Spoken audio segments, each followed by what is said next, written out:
चौथा तवानाई का मरकज़ जिस्मानी लिहाज से कौन कौन से अज़ा इसमें आते हैं। ये मरकज़ आपकी छाती की हड्डी के पीछे की जगह पर वाक़या है। ये दिल, फेफड़ों और थाइमस ग्लैंड यानी जिस्म का अहम मुदाफ़ती निज़ाम पर कंट्रोल करता है। जैसे कि ग्लैंड्स, जिसे जवानी का सरचश्मा भी कहा जाता है, इस पर हुकूमत करता है। इस मरकज़ से मुंसलिक हार्मोन्स में ग्रोथ हार्मोन्स एक्सटोसन के साथ साथ 1400 मुख्तलिफ केमिकल्स का एक झरना भी शामिल है, जो थाइमस ग्लैंड जिस्म की नशोनुमा, मुरम्मत और तख्लीक़ नौ के ज़िम्मेदार होते हैं, जिसके ज़रिए मुदाफ़ती निज़ाम की सेहत को मुतहर्रिक करते हैं। ये मरकज़ जिस नर्व प्लेक्सिस यानी असाबी निज़ाम पर हुकूमत करता है वो हार्ट प्लेक्सिस कहलाता है, यानी दिल का प्लेक्स। पहले मराकिज़ में जो बयान मैंने किया था वो हमारी बका के बारे में बात करते हैं, हमारी बका के ऊपर हमें इनकरेज करते हैं और हमारी बका के लिए ही हम उसे काम में लाते हैं या उसके अंदर एनर्जी पनपती है, और हमारी हवानी फितरत इंसानी जबिलतों की अक्कासी करते हैं। लेकिन ये चौथा मरकज़ हमें खुद गर्जी से हटा कर बेलौसी की तरफ बढ़ने में मदद करता है। ये मरकज़ मोहब्बत, देखभाल, परवरिश, हमदर्दी, शुक्रगुजारी, तारीफ़, मेहरबानी, हौसला अफजाई, बेलौसी, मुकम्मलपन और एतमाद के जज्बात से वाबस्ता कराता है। ये वो जगह है जहाँ हमारी उल्वियत पैदा होती है। ये रूह की नशिस्त भी कहलाता है। ये मरकज़ जब तवाज़ुन में होता है तो हमें दूसरों की परवाह होती है।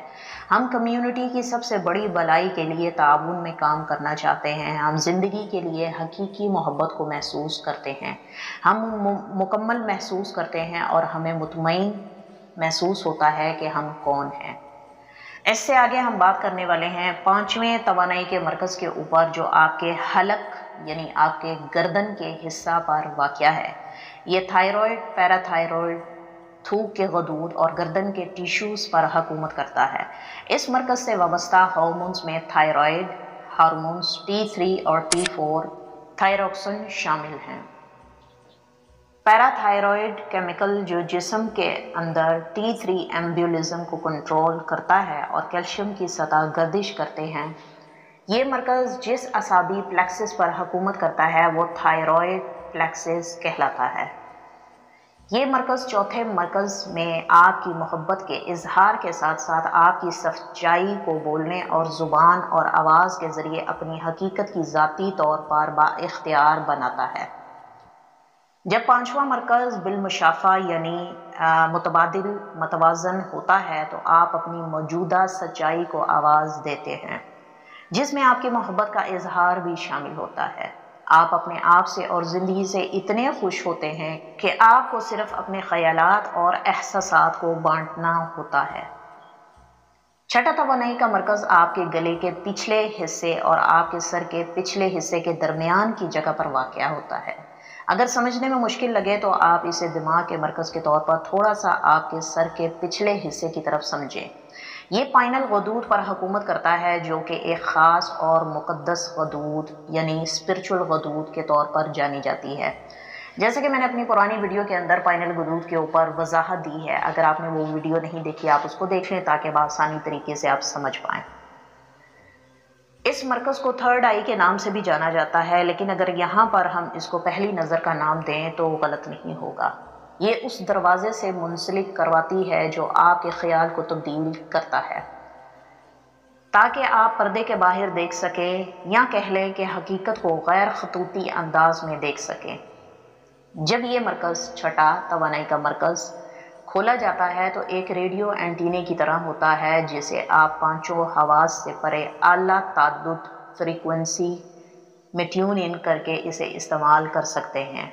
ये वो जगह है जहां आप में एक कीमियादान पैदा होता है या कह लें कि बेदार होता है। पाइनल ग्लैंड मेलाटोनिन, सेरोटोनिन जैसे हार्मोन्स को खारिज करता है। नीज़ कुछ दीगर शानदार मेटाबॉलिज्म जो आपके एहसासात की सरकडीन यानी तालमेल के ज़िम्मेदार होते हैं। दिन में ना नज़र आने वाली रोशनी के जवाब में जागते हैं और रात को अंधेरे में होने के जवाब में सोते हैं।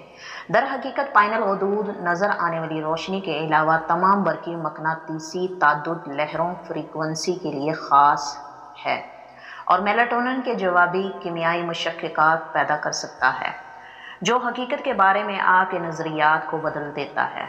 جب یہ غدود توازن میں ہوتا ہے، یعنی یہ گلینڈ جب توازن میں ہوتا ہے، یہ مرکز جب توازن میں ہوتا ہے تو آپ کا دماغ صاف طریقے سے کام کرتا ہے۔ آپ روشن ہوتے ہیں، اپنی اندرونی دنیا اور اپنی بیرونی دنیا دونوں کے بارے میں زیادہ باشعور ہوتے ہیں، ہر روز زیادہ سے زیادہ دیکھتے اور سیکھتے ہیں۔ ساتواں توانائی کا مرکز آپ کے سر کے بیچ میں واقع ہوتا ہے اور اس میں پیچوٹری گلینڈ بھی شامل ہے۔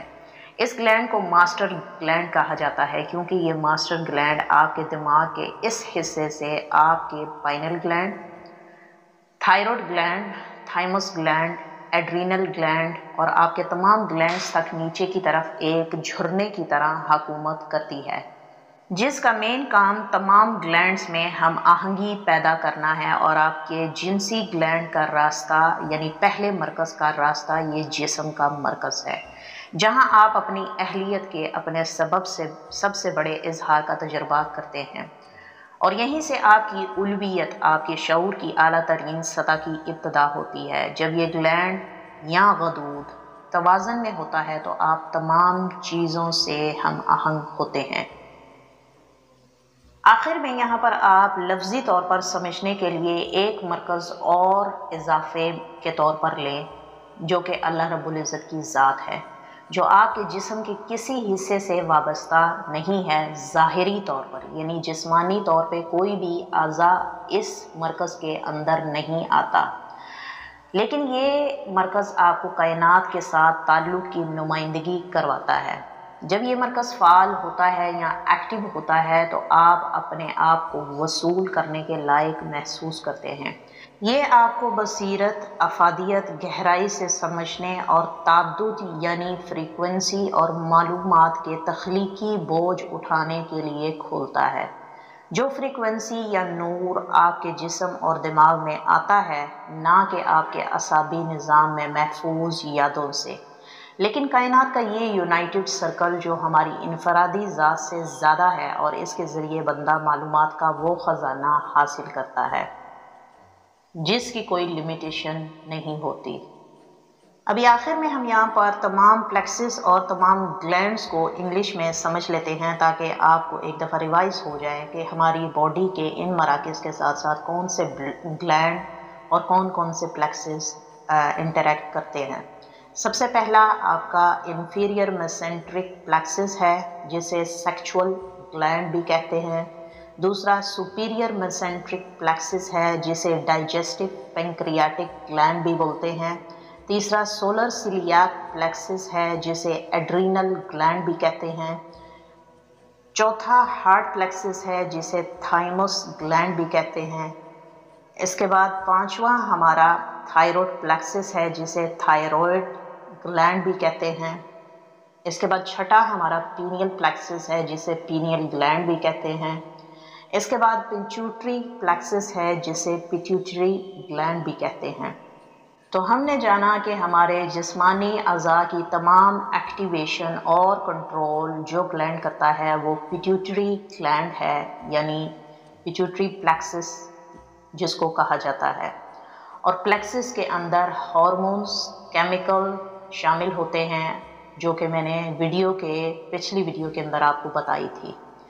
میں امید کرتی ہوں اس انفارمیشن سے کافی حد تک آپ کو جسمانی اعضاء کے بارے میں انفارمیشن حاصل ہو چکی ہوگی اور آپ بآسانی طریقے سے اپنے اندرونی نظام کو سمجھ چکے ہوں گے، جس سے فیوچر میں آپ کے لیے آسانی ہوگی کہ جب بھی کوئی مرکز یا کوئی لطیفہ ایکٹیو ہوتا ہے تو ایسے میں انسان کے وجود یا انسانی جسم کے اندر کس قسم کی تبدیلیاں کیوں آتی ہیں اور ان کے پیچھے کیا وجہ ہوتی ہے۔ میں امید کرتی ہوں ہمیشہ کی طرح یہ ٹاپک بھی آپ کو پسند آیا ہوگا۔